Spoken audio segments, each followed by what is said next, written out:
El nuevo liderazgo. Tus virtudes y competencias puestas en juego para convertirte en un verdadero conductor. Una hora junto a tus entrenadores personales, Martín Cañeque y Daniel Martínez, para cambiar el enfoque, generar mejores relaciones y conocer todos los secretos para formar un gran equipo.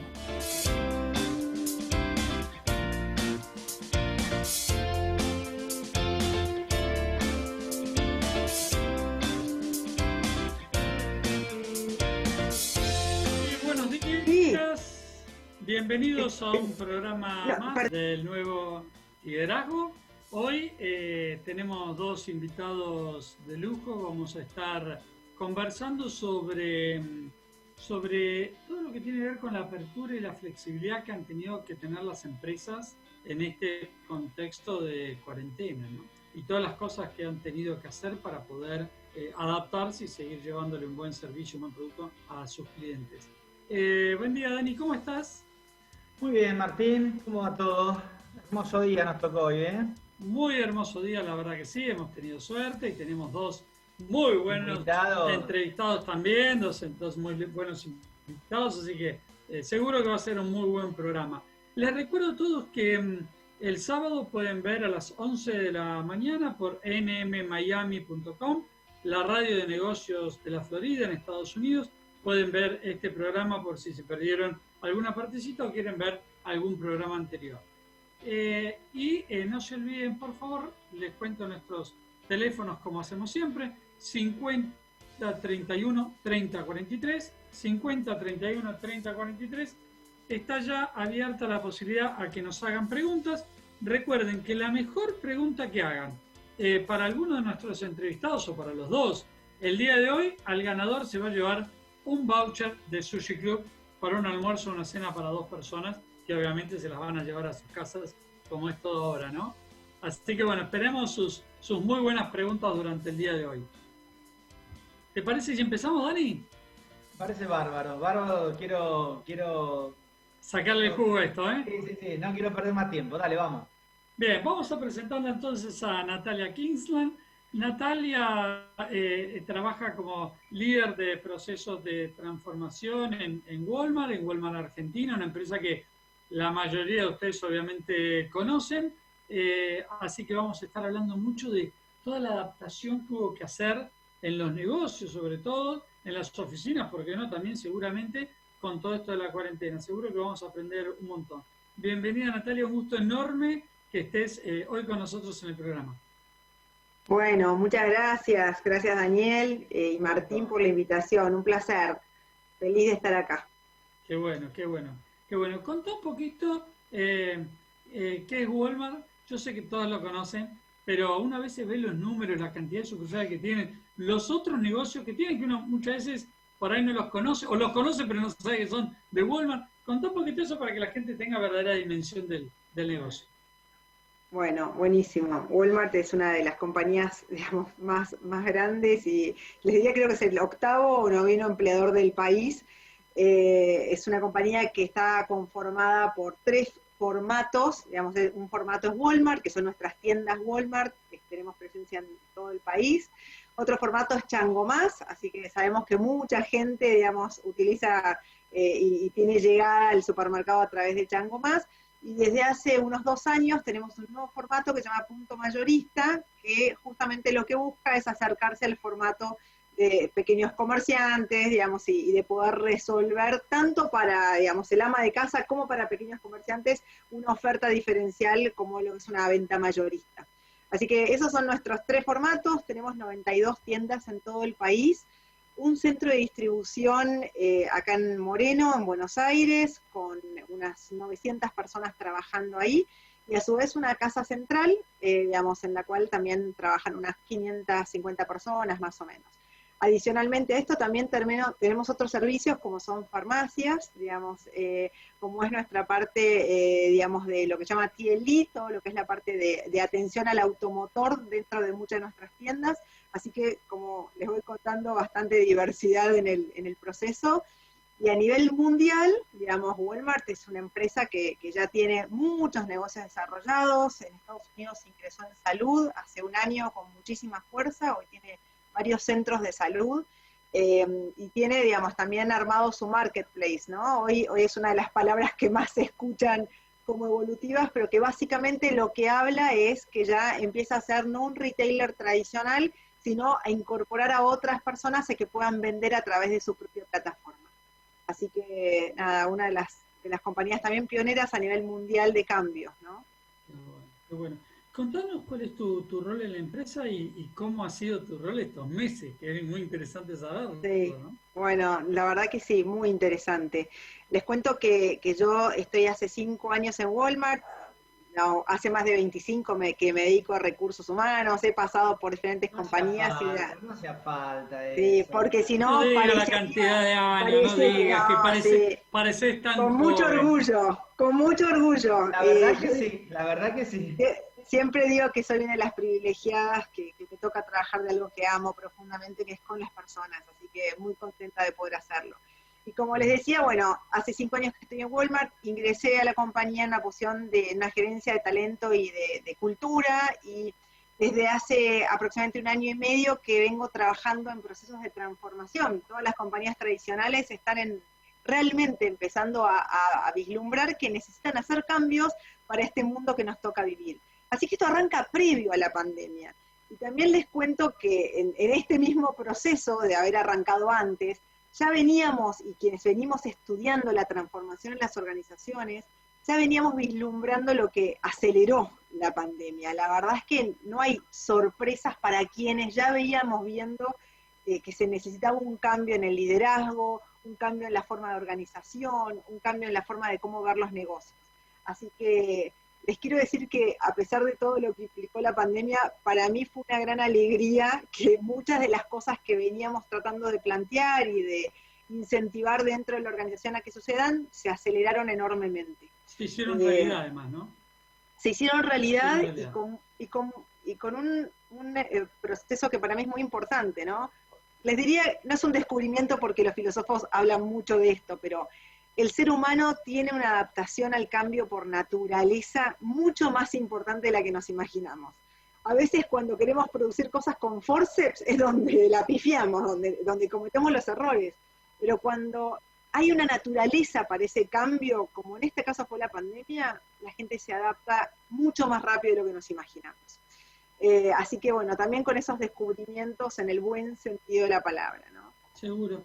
Natalia, una de las cosas que seguramente muchos quisieran preguntarte, los que están escuchando del otro lado, es ¿cómo adaptaron el negocio a esto, no? O sea, de repente, estoy pensando en los supermercados, ¿no? Vamos con lo fácil, ¿no? De repente hay que hacer un montón de cambios. De un día para el otro te dicen, bueno, a partir de mañana decretamos porque fue así. No fue que, bueno, tienen una semana, prepárense, esto se viene, va a ser así, va a ser así. No fue como se hacen las cosas en la Argentina, ¿no? Bueno, a partir de dentro de 8 minutos vamos a hacer, y uno se encuentra con, pero pará, yo tengo no sé cuántos supermercados, no tengo tapabocas, no tengo plástico, no tengo separadores, no tengo nada. O sea, ¿cómo fue esta adaptación? Contanos un poco. Bueno, qué buena pregunta. Y les doy un dato que creo que es el anecdótico y el clave, ¿no? El día que se declara la pandemia, a los días posteriores nuestros pedidos por e-commerce se multiplicaron por 9 veces. Es decir, imagínense que tienen una compañía armada para entregar, digamos, cierta calidad de producción en X tiempo, y de golpe el otro día eso se multiplica por 9. Así que realmente fue un shock. Pero también quiero rescatar en esto la cultura de la compañía, porque así es como se tomaron las decisiones. Digamos, la verdad que la compañía lo primero que hizo frente a este proceso fue pensar en las personas. Digamos, lo primero que se definió fue, tenemos que ver cómo hacemos para que nuestra gente tenga todas las garantías de seguridad, había y por haber, para poder trabajar, y realmente así se fueron tomando las decisiones día a día, junto con una toma de decisiones veloz respecto al negocio. Se adelantaron las inversiones de los próximos 3 años al primer mes de pandemia en temas de e-commerce, se adelantaron decisiones en cuanto a todo lo que tenía que ver con el proceso de adaptación en tiendas que requerían todo este nuevo marco de trabajo, y por sobre todo se trabajó en garantizar la seguridad. Esa fue la primera decisión consciente y creo que la más asertiva de todos. En 24 horas ya se estaban generando compras de forma masiva para todo el país, se autorizó absolutamente a todas las tiendas que compren localmente lo que se necesitaba para que su gente esté protegida en el menor tiempo posible. Y si bien estas cosas que a veces parecen que en empresas tan burocráticas son muy difíciles de implementar, esto es lo que les cuento, digamos, frente a una situación de extrema crisis, se puede operar con la confianza, se puede operar con la buena decisión de los líderes, se puede operar, digamos, entendiendo qué es lo mejor para las personas. Entonces yo les diría que, de hecho, Walmart fue una de las primeras cadenas, sobre todo en la Argentina, ni hablar en el mundo. Veníamos, como ustedes saben, Walmart tiene presencia en Japón, en China, en más de 28 países en el mundo. También teníamos la ventaja de que veníamos escuchando la experiencia del resto de los países. Entonces, rápidamente pudimos implementar protocolos de seguridad y de cuidado de las personas.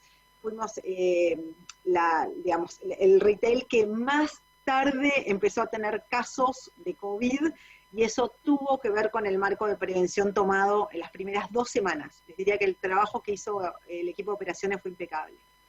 Me gusta mucho eso que decís de que fijaron como prioridades, ¿no? Primero las personas, ¿no? Los empleados, la seguridad. O sea, es muy interesante verlo, es muy interesante ver cómo opera una empresa, primero de tantos años, pero además una empresa americana, ¿no? Lo digo sobre todo pensando en tantas empresas argentinas que entraron a la cuarentena sin tener pero ni un rumbo, ¿no? Ni haber fijado estas prioridades. Me parece importante, me parece un aprendizaje importante. Pensemos en la gente ahora. Yo de repente un día, sin más, le tengo que decir a esa cajera, no sé por qué estoy pensando en la cajera, ¿no? Que va a tener un biombo que la va a separar de plástico, que va a tener barbijo, que va a tener que tener un casquito, que no va a tener que tocar, que va a tener que lo guante, que el alcohol, que todo eso de un día para el otro, porque el supermercado no puede dejar de operar, ¿no? Estas grandes tiendas que tienen ustedes, que son carísimas por minuto, ¿no? Por minuto son carísimas. Yo no puedo decir, bueno, cerremos la tienda una semana, nos vamos a preparar bien, ¿eh? No está esa posibilidad. ¿Cómo maniobraron? Eso me interesa muchísimo. ¿Cómo maniobraron tan rápidamente para que uno entrara? Yo tengo un Walmart acá, así que lo viví el proceso del lado del consumidor. Fuimos al otro día, ya teníamos que hacer la cola, los 2 metros, estaban puestas las líneas, el tipo nos tiraba alcohol, se revisaba que tuviéramos máscara, estaban yo me preguntaba cómo estos tipos. Yo fui creo que al día siguiente o al segundo día, pero no más que eso, estaba todo armado.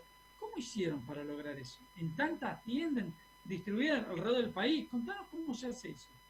Bueno, obviamente se armó un comité de crisis especialista, digamos, en este tema, un comité conectado con los comités de crisis de todo el mundo Walmart, con lo cual rápidamente se trabajó en las mejores prácticas de cada uno de los países que ya habían tenido un proceso por detrás.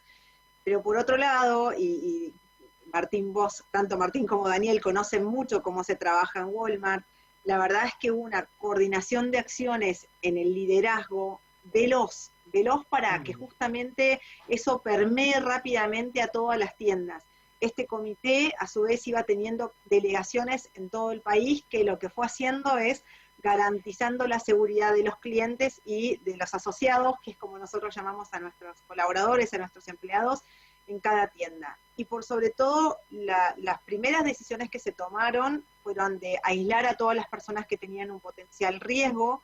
Digamos, hoy nosotros tenemos un proceso donde hay más de 600 personas en la compañía que están con algún tipo de aislamiento preventivo en tiendas, digamos, ¿no? Y a su vez, empezar a trabajar con los equipos, y ahí es donde te das cuenta que el valor de la cultura. Lo vuelvo a repetir porque para mí todo lo que se hizo enmarcado en una compañía que no tenga una cultura sana y orientada a las personas no se hubiese podido lograr, ¿no? Digamos, cuando vos tenés una cultura de cuidado de las personas, la misma cajera comprende todo lo que se está haciendo, se trabaja en la comunicación, se incrementaron los descansos, los cortes, en el medio se fue mejorando. Los primeros guantes eran incómodos, las pobres cajeras transpiraban mucho en las manos, se cambió la calidad de los guantes, se cambiaron la calidad de los barbijos, digamos, hubo un montón de decisiones que eran minuto a minuto, y les digo, recuerdo los primeros 3 meses, les diría yo, de pandemia, no había día, noche, no había fines de semana,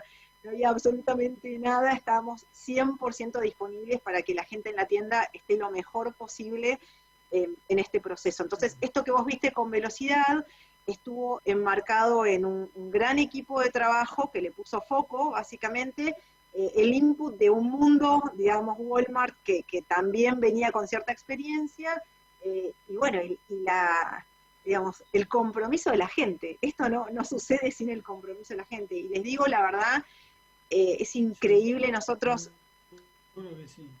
no hemos tenido, digamos, grandes situaciones de ausentismo. En esta situación realmente la gente se ha comprometido con su trabajo.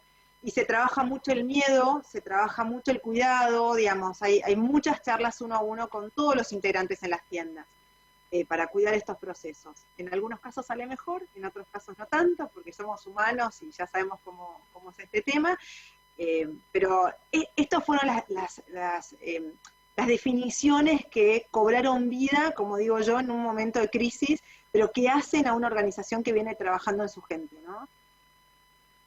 Seguro. Ya hemos tenido muchos entrevistados hablando de esto y hemos podido ver varias veces esto que voy a decir, la diferencia entre las empresas que venían con una cultura pro cambio, con la gente motivada, con la gente comprometida, cómo procesaron todo esto, y las empresas que ya venían con problemas de motivación, con ausentismo, con unas culturas muy débiles, con esto y con lo otro, y cómo realmente tuvieron muchísimo más problemas. Nos vamos a ir a nuestra primera tanda publicitaria, Natalia, pero me gustaría dejar una pregunta así al aire, que tiene que ver con que nos cuentes 1 o 2 obstáculos o problemas con los que se encontraron y cómo lo resolvieron, que hay tanto empresario del otro lado escuchando nuestro programa que creo que les puede servir realmente mucho, ¿no? Vamos a ir con eso, con algunos obstáculos y cómo lo resolvieron para aprender un poquito de Walmart, que nos va a venir bien a todos. Estamos con Natalia Kingsland, muchísimas gracias como siempre, Natalia, por venir y por escucharnos, y nos vamos rápidamente a nuestra primera tanda el día de hoy. Dale, gracias. Bueno, estamos nuevamente con Natalia y con Mariano. Les recuerdo el teléfono 5031-3043. No se olviden, estamos regalando un voucher de Sushi Club, el mejor sushi de la Argentina, para que lo disfruten con su familia, con una pareja.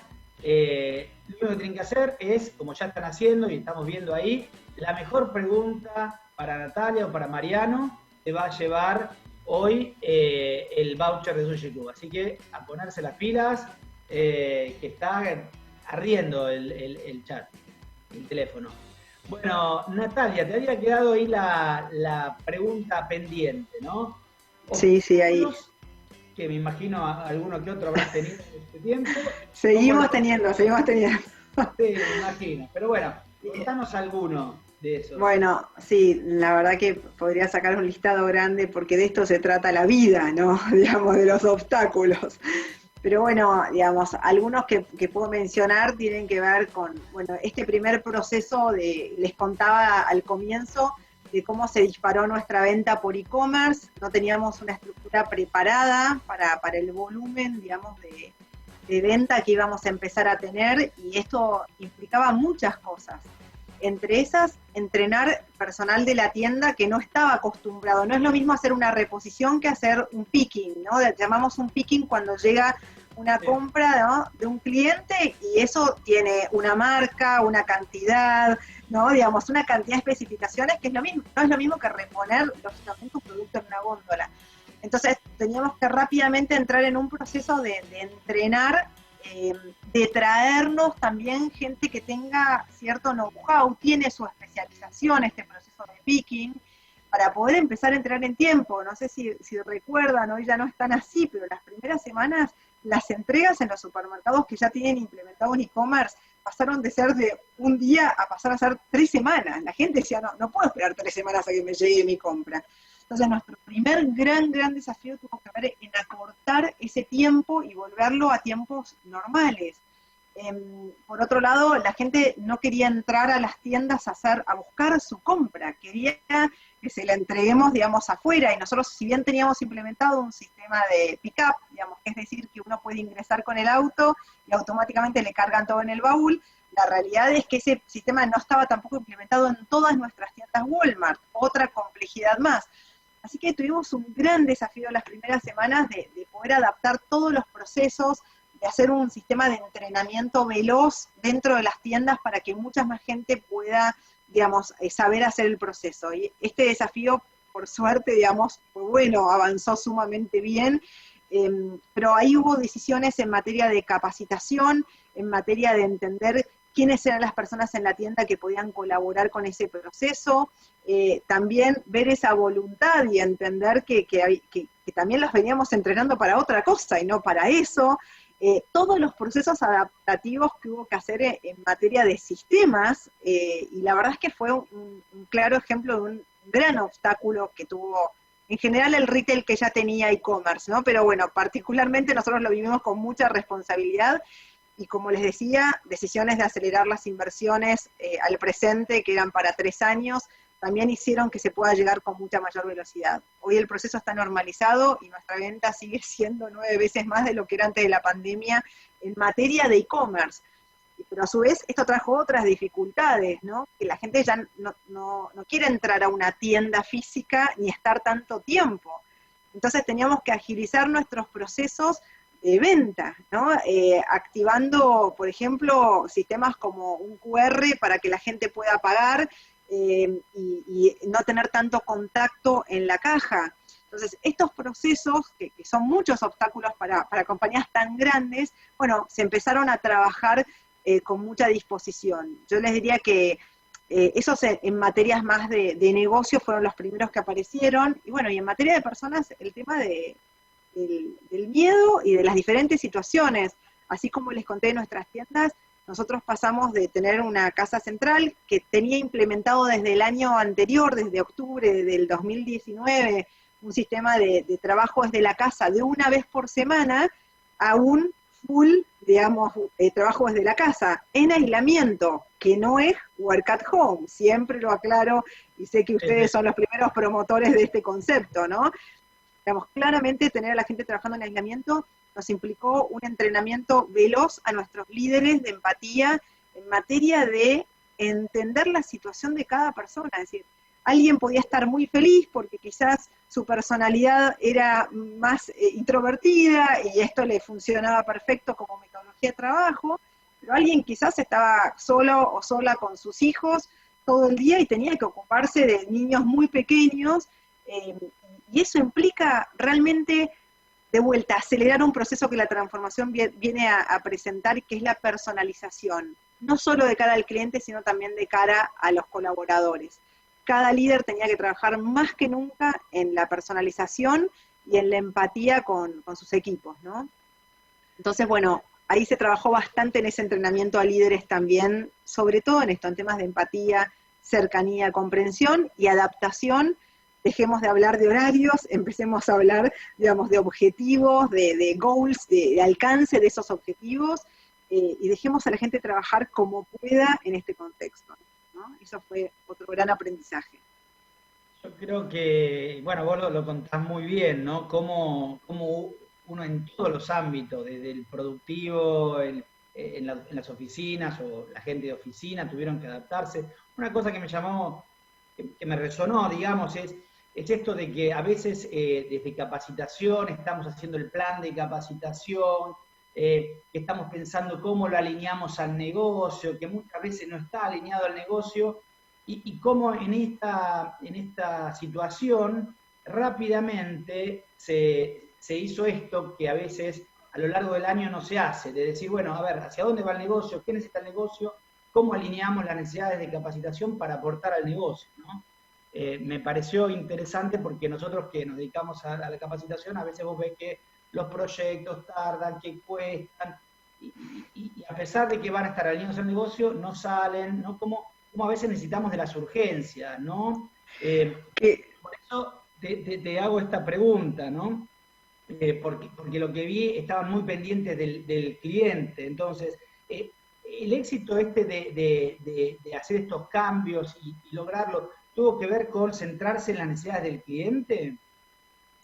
Qué buena pregunta, 100%, y bueno, como comentaba Martín al comienzo, yo estoy desde hace 1 año y medio liderando los procesos de transformación, y les cuento que en recursos humanos hicimos una transformación al 100%, rompimos todo lo que significaba tradicionalmente un área de recursos humanos, y nos reenfocamos por áreas de clientes, digamos. Lo que hicimos es, ya no tenemos más áreas de especialistas, no existe más capacitación, desarrollo, atracción de talento, existen equipos que lo que justamente están haciendo es atendiendo diferentes áreas de negocios dentro de la compañía, donde están todos los skills juntos, todas las habilidades juntas. ¿Y qué logramos con eso, Daniel? Velocidad y foco. Digamos, ¿cuál es el centramiento que buscamos en el cliente? Es justamente qué está necesitando el cliente en este momento para salir a responder a esa necesidad y dejar, se llaman desde la agilidad, dejar de pensar conceptos push y empezar a pensar conceptos pull. Dejar de decir lo que hay que hacer en la compañía para empezar a entender qué necesita el cliente, para entender qué necesitan nuestras áreas y sobre eso accionar. Y cambia el modelo de planificación, digamos, la estrategia de 5 años empieza a ser una visión y no un plan, y los planes empiezan a ser iteraciones de 15 días, de 3 meses y de 6 meses máximo, donde todo el tiempo tenemos la flexibilidad de movernos al ritmo de lo que el cliente nos está pidiendo. Y este cambio que es el que yo estoy llevando adelante con el equipo, digamos, de todos recursos humanos, nos permitió gran parte de esto que estás mencionando, ya no salir con grandes ideas, sino ir a esas ideas que hoy están teniendo un impacto y que pueden cambiar el destino de un cliente o de alguien dentro de la compañía, ¿no? Por la oportunidad que se genera y la velocidad de acción. Muy interesante, y yo creo que esto se viene, ¿no? En realidad debería haber sido así hace muchos años, pero estamos para el cliente, ¿no? Yo creo que Walmart tiene una cultura desde siempre muy focalizada en eso, ¿no? Pero creo que es un buen ejemplo a seguir de otras empresas de pensar siempre el cliente. Todo lo que las empresas que se miran el ombligo, ¿no, Dani? Totalmente, uno lo ve grandes y pequeñas, ¿no? Que no piensan en el cliente, y lo peor es que no piensan desde la dirección y eso hace que no piensen desde los empleados, ¿sí? Entonces el servicio que brindan es un servicio pobre, ¿sí? Sí, es un servicio, perdón, ¿no? Es un servicio que realmente funcionaba muy bien para hace muchos años atrás, donde las empresas eran monopólicas, donde la búsqueda era la eficiencia. Entonces yo creo que todas esas estructuras tuvieron mucho sentido allá y entonces. Hoy el valor está en poder sumar experiencia a la eficiencia. Y eso requiere equipos que puedan pensar y producir más, equipos autogestionados que puedan estar atentos a esta necesidad del cliente. Bueno, y ese fue nuestro norte, nuestro objetivo, y en eso estamos, claramente. Qué bueno. Muy interesante, la verdad, la charla contigo, Natalia. Nos vamos a nuestro tema musical del día de hoy, que lo vamos a hacer bien cortito porque queremos sacarle el jugo también a Mariano Castro. Así que nos vamos rápidamente a nuestro tema musical y ya volvemos con más entrevistas.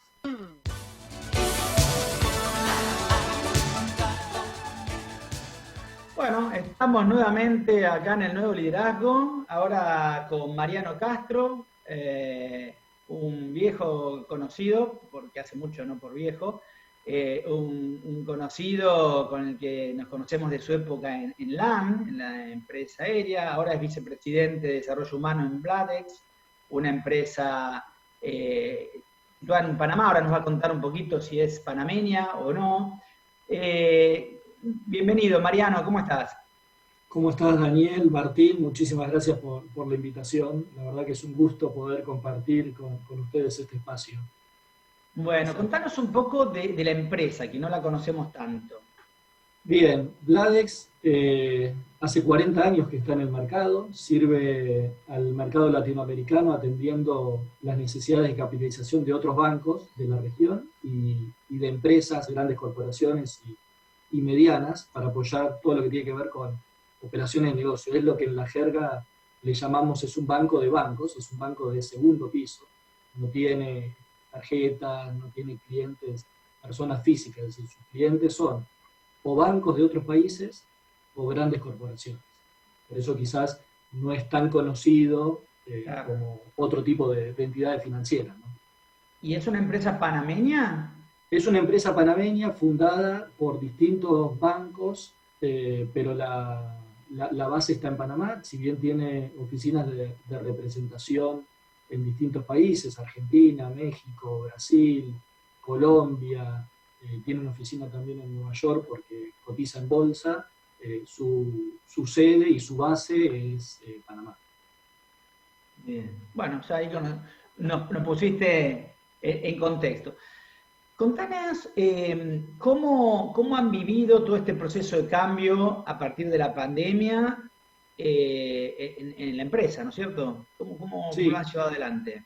¿Cómo han vivido y cómo he vivido? Yo me integré a Bladex en noviembre, no conocía Panamá, estuve ahí con una propuesta, y como soy yo, y dije, hablé con mi esposa y digo, ¿qué te parece? Me están ofreciendo irnos a Panamá, y bueno, probemos. Siempre soy un poco así de jugado, vengo trabajando el tema de la flexibilidad y la innovación, antes de que todos los estén hablando. Yo me acuerdo en algunas charlas con ustedes ahí en Latam, donde hacíamos meditar a los líderes y para ese momento era algo muy disruptivo. Hoy es necesario, pero te estoy hablando de 5 o 6 años atrás. Es decir, ¿para qué meditación? ¿Para qué? Entonces, desde ese foco, acepté el reto de irme a Panamá, no conociendo la cultura, no conociendo el país. Sí, sabiendo que una de mis pasiones, que es el agua, lo tenía ahí a 1 hora de distancia, aguas calentitas de arenas blancas, entonces dije, para mí es un ganar-ganar, trabajar Me estás entusiasmando. Irme los fines de semana a nadar y a hacer buceo. Como bicho raro hice el curso de guardavidas por hobby a los 40 años, así que imagínate que dónde está mi pasión, es decir, esto de disfrutar. Me parece que eso es un poco el éxito de las personas, buscar el disfrute. Mariano, y llegaste en noviembre y en febrero, marzo, no sé cuándo, te cayó una pandemia. O sea que, sí, en noviembre, imagínense. Estabas tratando de conocer de qué se trataba la empresa. Exacto. Ese es el punto. Vos llegás en noviembre, muy poca, tenés que empezar a entender la compañía, no venía de banca, por lo cual también tenía que entender un poco la cultura de banca. Siempre, si bien estuve trabajando en empresas de servicio, aeronáutica, estuve trabajando en supermercadismo, en la competencia de Natalia por 10 años, pero de banca no sabía, entonces tenía un doble desafío, entender la cultura, porque no es lo mismo, bueno, sí, en Argentina se hace así, esto sirve, es decir, es una cultura centroamericana, es otro tipo de encima Bladex al ser multicultural, hay personas de muchísimos países, entonces entender la cultura, entender a la banca en sí, y cuando uno lo empezaba a entender y armó la planificación estratégica, viene un CEO nuevo, en marzo, justo el CEO entra el 9 de marzo y el 10 de marzo nos decretan la cuarentena total y obviamente tirar a la basura todo lo que se había planificado, porque estamos en un contexto totalmente distinto a lo que uno podía haber pensado. Y un poco escuchando a Natalia, el punto es, la planificación ya a 1 año es largo plazo, ya no sirve esa planificación. Es decir, hoy estamos planificando a 3 meses, prueba y error, midiendo todo, es decir, ya no sirve una encuesta de clima a 1 año. Entonces, y encima, les cuento una infidencia, hablando con mi equipo de recursos humanos, llego y digo, bueno, ¿por qué acá no tienen como beneficio home office? No, me dicen, no, ya vas a entender el banco es muy difícil, es muy compleja las transacciones, no se puede hacer home office. Y desde el 13 de marzo todo el banco está en home office. Entonces, eso es un aprendizaje que creo que muchas veces nos tenemos que cuestionar las creencias. El no se puede, porque se pudo. Desde el 13 de marzo todo el banco, y hasta el día de la fecha, ningún colaborador está trabajando.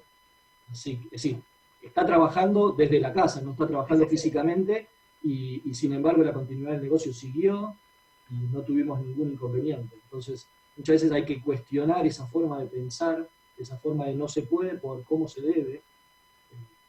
Pero bueno, es parte quizás del aprendizaje que hoy todo el mundo lo celebra, ¿no? Que gracias a esto hoy el banco está teletrabajando. ¿Y cómo fue eso de tener que poner a una cultura donde la creencia es no se puede, a trabajar de un día para el otro en el se puede y hay que hacerlo? No te queda otra. ¿Cómo se trabajó eso?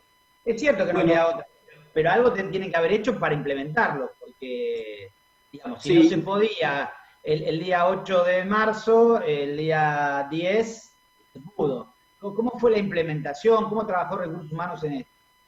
Ahí nosotros nos propusimos 3 pilares. El primer pilar fue el bienestar de los colaboradores por encima de todo. El segundo pilar fue el empoderamiento de los líderes. Sabíamos que sin ellos no podíamos salir adelante, y obviamente la continuidad del negocio. No tenemos que olvidar que todo depende de que el negocio continúe. Entonces, trabajando en esos 3 pilares, pudimos salir adelante. Trabajamos mucho el empoderamiento de los líderes, en darle herramientas, en darles tips para cómo era liderar personas remotas, porque no estaban acostumbrados. Imagínate que no existía el teletrabajo ni una vez por semana. Entonces, ¿cómo iban a manejar el equipo 100% virtual? Ahí la verdad que tuvimos mucho apoyo desde el área de tecnología para apoyarnos en herramientas, y empezamos a definir, quizás un poco yo vengo con un poco de la mentalidad de Agile. Empezamos a definir algunos rituales. Es decir, que todo el líder, antes de arrancar la mañana, tiene que hacer una reunión de equipo a través de una herramienta. Nosotros tenemos ahí a Teams, y la primera pregunta que tiene que hacer tiene que ver con el tema de bienestar. Che, Daniel, ¿cómo te sentís? ¿Cómo estás? ¿Cómo está tu familia? Después empezamos a hablar de negocio, pero empezamos a definir rituales, lo que nosotros llamamos la dailies, todos los días. En Scrum, la dailies es una reunión de 2 minutos por persona, donde relevás qué es lo que no se hizo ayer, qué se hizo hoy, qué tenés para mañana. Entonces nosotros fuimos adaptando a este entorno que era nuevo para los líderes. Le definimos también el tema de todo un poco también con la parte lúdica, para decir, bueno, vas a tener que tener un cafecito virtual una vez por semana o cada 15 días en forma individual con cada uno de tu equipo, porque ya no vas a tener la interacción que tenías físicamente. Entonces le empezamos a dar un montón de herramientas al líder para ayudarlo en esta forma de adaptarse y aprender nuevas, y adquirir nuevas competencias, ¿no? Que no estaban acostumbrados. Y eso lo fuimos midiendo. Cada 3 meses hicimos una encuesta. Primero hicimos una encuesta con Mercer, y evaluamos cómo había dado el liderazgo, y el liderazgo se había disparado para bien. Nosotros habíamos tenido una encuesta de clima en octubre que no había dado tan bien, no habíamos inclusive ni certificado como un buen lugar para trabajar. Y a raíz de todas estas acciones que fuimos haciendo, empoderando a los líderes, todo eso fue revertido. Tuvimos cada 15 días una presentación de nuestro CEO comentando cuál era la situación, cuáles eran los próximos pasos, cómo estaba la compañía. Y entonces todo eso ayudó a, obviamente, trabajar, creo que es clave, el tema de la confianza. Es decir, empezar a armar y a formar un entorno de confianza. Eso nos permitió hoy, después de 6 meses, volver a hacer la encuesta esta de clima y estar en una de las top 10 certificando con un buen lugar para trabajar. Pero de vuelta, no son acciones que uno va haciendo, que quizás lo va midiendo, nosotros vamos midiendo por mes, y quizás el primer mes funciona, el segundo mes funciona, el tercer mes se te cayó, listo. Recursos humanos tiene que desenamorarse de una idea que antes funcionó, la saca y pone otra. Entonces, esto es constantemente, como decía Natalia, escuchando al cliente interno, esa es la clave, y ver dónde le aprieta el zapato.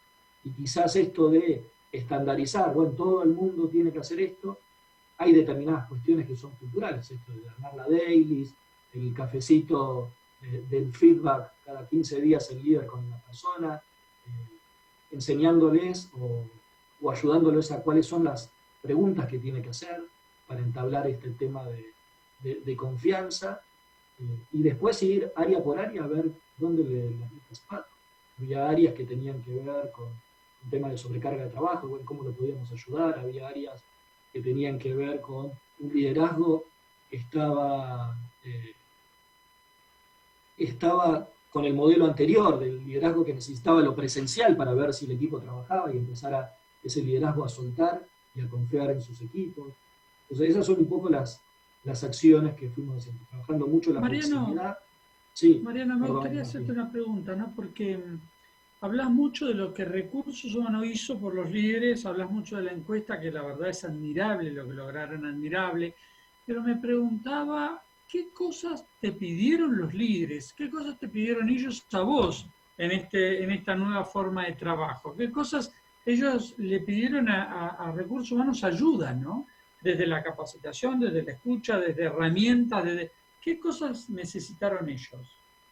Mira, muy buena pregunta. Es decir, si bien yo pongo a desarrollo humano como que lo hizo, en realidad las ideas no eran de recursos humanos. Nosotros implantamos o desarrollamos un monitoreo de los líderes. Todo el equipo de desarrollo humano se enfocó en determinados líderes, los llamábamos todas las semanas y teníamos 5 preguntas que tenían que ver cómo estaba el grado de ansiedad, cómo estaba él, dónde veía algo que le quitaba el sueño, y sobre eso fuimos adaptando íbamos con nuestra caja de herramientas, distintas herramientas. Algunos los empezaron a hacer coaching, algunos empezaron a hacer team coaching, dependiendo la necesidad de cada uno, a raíz de estos monitoreos, que los escuchamos, porque es distinto enviar una encuesta que llamarte Martín y decir, Martín, ¿cómo estás? ¿Cómo está tu equipo? ¿Cómo estás viendo el grado de ansiedad de 1 a 5? Decime. ¿Qué te gustaría que el CEO en la próxima reunión comente? ¿Qué herramientas de trabajo le está faltando? Entonces, escuchamos, y sobre eso fuimos adaptando. Pero de vuelta, no es... Recursos Humanos quizás fue un vehiculizador de las cosas, pero fueron los líderes los que hicieron. Claro. Esto no se hace si los líderes no hubieran abiertos a comentar sus vulnerabilidades, porque creo que partió por ahí. Es decir, este modelo del líder de todo lo sé y todo lo puede, no va más. Entonces ahí el líder, en un entorno de confianza, 1 a 1 con cada persona de desarrollo humano, abrirse y decir qué le faltaba. Suena hasta ochentoso, ¿no? Cuando uno lo escucha de Mariano, estos líderes, todo lo sé, todo lo puedo, suena ochentoso, ¿no? ¿No les parece como que uno dice, pero hoy un líder así termina con una ACV, un infarto, ¿no? O sea, no, hoy ya suena como viejo, ¿no? Está muy bien para los 80, ¿no? Que nos creíamos todos, ¿no? Superhéroes de alguna manera, pero para hoy, pero qué tan real sigue siendo en muchas empresas, ¿no? Claro, ¿Qué tan pero real? Me imagino, como vos decís, Martín, que seguramente algunos de los líderes, ¿no? Tienen este estilo y habrán tenido que trabajar fuerte para poder adaptarlo, ayudarlos en la adaptación, porque no es que hace 6 meses o que hace 1 año que vienen trabajando esto, ¿sí? Este cambio en tu forma de liderar. Seguramente tenía una forma ochentosa, como dice Martín, de yo todo lo puedo, yo todo el controlo a mi gente, estoy acá, los miro, veo, y de pronto, de un día para otro, tuvieron que cambiar. No sé si todo se adaptaron tan fácilmente, ¿no? Sí, uno tuvo la suerte de trabajar varios años con Walmart y la verdad uno veía ahí una diferencia con otras empresas, ¿no? Como hay muchos otros también que marcan como las diferencias, el rumbo. y uno veía que ya venían preparados, venían hablando de estas cosas, venían trabajando estos tipos de liderazgo, pero en la mayoría de las empresas, y el estilo de liderazgo sigue siendo como el que dice Mariano, ¿no? Por suerte la cuarentena te lleva a reformularlo, sí o sí, no te queda otra, ¿no? Pero ese estilo ochentoso seguía estando en muchas empresas. Muy interesante, muy interesante. Nos vamos a ir a nuestra última tanda publicitaria y cuando volvamos le vamos a hacer una pregunta a los dos, muy interesante, que venimos haciendo ya bastante en este nuevo ciclo de cuarentena, que tiene que ver con cómo ven el futuro del trabajo en la Argentina, ¿no? Que involucra mucho de esto, de cómo vamos a liderar también en esta nueva forma que va a haber después de la cuarentena, si es que alguna vez esto termina, ¿no? Bueno, nos vemos después de la pausa, Mariano, ¿te parece? Muy bien. Buenísimo, vamos a la pausa y ya volvemos.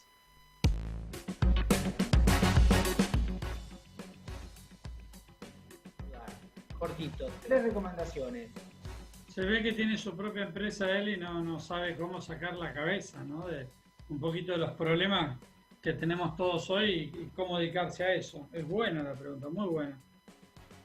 No, definitivamente. No sé si querés que arranque yo. Dale.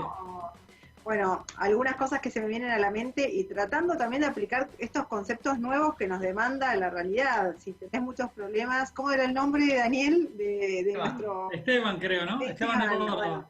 Buenísimo. Bueno, Esteban, si tenés muchos problemas por resolver y querés empezar a centrarte en el cliente, una de las cosas que nosotros empezamos a visualizar y que quizás te sirva, son 5 variables que son las que hoy, digamos, justamente el cliente empieza a percibir como algo de la experiencia que quiere tener.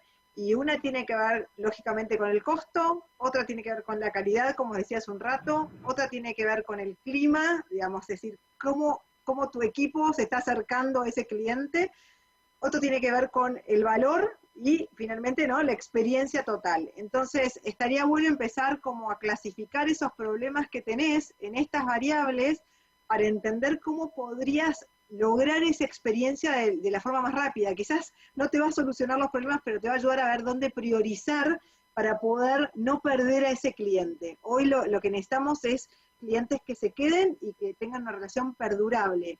Y para eso hay que ir a tocar la fibra que al cliente le está doliendo mucho más de todo lo que vos puedas ver como problemas. Entonces, mi aporte o mi sugerencia es priorizar estas problemáticas que hoy tenés que resolver de cara a lo que a ese cliente le está doliendo más y arranca por ahí, digamos. Eso es lo que para mí más impacto te puede generar. Impecable. Mariano, ¿querés agregar algo?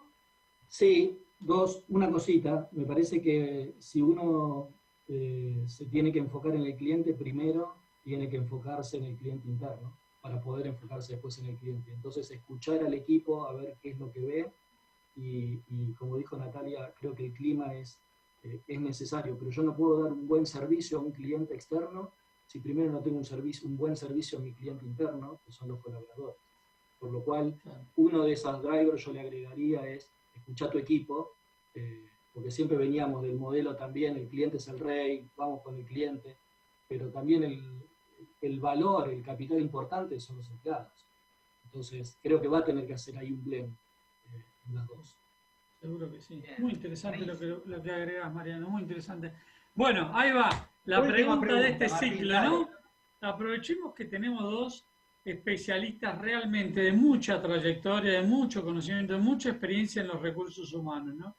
Y les quiero sacar el jugo en estos 3 minutos que nos quedan. ¿Cómo se imaginan el trabajo? Para vos, Nati, en Argentina, y para vos, Mariano, quisiera la experiencia de lo que ves en Panamá, ¿no? A ver si encontramos algunas diferencias en eso también. ¿Cómo se imaginan el día de mañana cuando llegue la vacuna? No sé, nos inyectemos todos, estemos salvados del coronavirus y tengamos que volver a la oficina, volver a tomar el colectivo, volver a subirnos al subte, volver a recorrer 27 kilómetros para llegar al centro de distribución, o a la planta, o al banco, o donde sea. ¿Cómo se imaginan ese trabajo? Bueno, ¿empezamos, Mariano? Bueno, perdón. No, mejor dale. Yo para que empezara uno y uno, Pero me gusta, dale, Mariano, todo tuyo. A ver, ¿cómo lo ves en Panamá? No, a ver, creo que hoy ya no hay fronteras.